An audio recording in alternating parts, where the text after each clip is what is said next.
ائمہ کے واقعات پڑھنے میں ایک انسپریشن یہ بھی رہتی ہے کہ ائمہ کے واقعات پڑھنے میں دل میں خیال آ جاتا ہے کہ ہاں معصوم کا واقعہ تو امام معصوم تھے، لیکن جہاں کسی عالم کی بات آئے اس کا مطلب ہے کہ پوٹینشلی ہم سب میں اس بات کی گنجائش ہے انشاءاللہ۔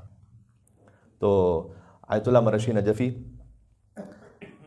وہ بھی نماز مغربین جماعت پڑھا کر بی بی معصومہ قم کے حرم سے اپنے گھر پہنچے اور اپنے فرزند سے کہا کہ مجھے مفاتح الجنان لا دو، اور مفاتح الجنان پڑھنے لگے۔ زیارت جامع کبیرہ، زیارت جامع کبیرہ معمولاً ان کے فرزند کہتے ہیں کہ میرے بابا صبح کے وقت پڑھتے تھے، تو مجھے تھوڑا تعجب ہوا کہ رات میں کیوں پڑھ رہے زیارت جامع کبیرہ، اس وقت دوبارہ سے کیوں پڑھ رہے ہیں؟ السلام علیکم یا اہل بیت النبوہ ومعدن الرسالہ ومختلف الملائکہ ومہبط الوحی ومعدن الرحمہ وخزان العلم ومنتہى الحلم وصول الکرم وقادۃ الامم واولیاء النعم وناصر الابرار ودائم الاخیار، یہ والی زیارت جامع کبیرہ پڑھنے کی عادت رکھیے۔ زیارت جامع کبیرہ روز نہ پڑھ سکیں، ہفتے میں ایک بار عادت بنائیے۔ کچھ چیزیں ایسی ہوتی ہیں کہ جو ہمیں خود پلان میں اپنے رکھنی چاہیے زندگی کے روٹین میں۔ مثال کے طور پر میں 3 چیزیں آپ سے ریکویسٹ کروں گا۔ یہ 3 چیزیں وہ ہیں کہ جو ہم نے بزرگ علماء اور عرفاء کے حالات زندگی میں ڈیلی دیکھی ہیں، تو میں اپنے آپ سے بھی چونکہ شاید ڈیلی نہ کر پاؤں تو آپ سے بھی یہ نہیں کہہ سکتا کہ آپ ڈیلی کیجئے اسے، وہ کام جو میں خود نہ کر سکوں تو میں آپ سے نہیں کہہ سکتا، جو جتنا کر سکے، لیکن ہفتے میں ایک بار کیجئے انشاءاللہ۔ 3 باتیں: زیارت جامع کبیرہ، زیارت عاشورہ، نماز جعفر طیار۔ ہفتے میں ایک بار کوئی روٹین بنا لیجیے۔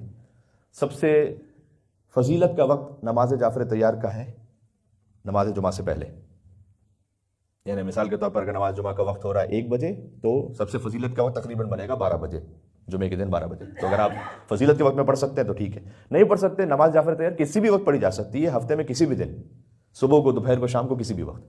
تو آپ ہفتے میں ایک بار اسے اپنے روٹین میں رکھیے۔ زیارت جامع کبیرہ کو ایک بار روٹین میں رکھیے، زیارت عاشورہ کو ایک بار روٹین میں رکھیے۔ اگر ہو سکے تو 100 مرتبہ اس جملے کی فقط تکرار کے ساتھ کہ جہاں لعنت ہے زیارت عاشورہ میں اللہم لعنہم جمیعا، 100 مرتبہ فقط یہ فقرہ، اور جہاں سلام السلام علی الحسین وعلی علی ابن الحسین وعلی اولاد الحسین وعلی اصحاب الحسین، یہ 100 مرتبہ۔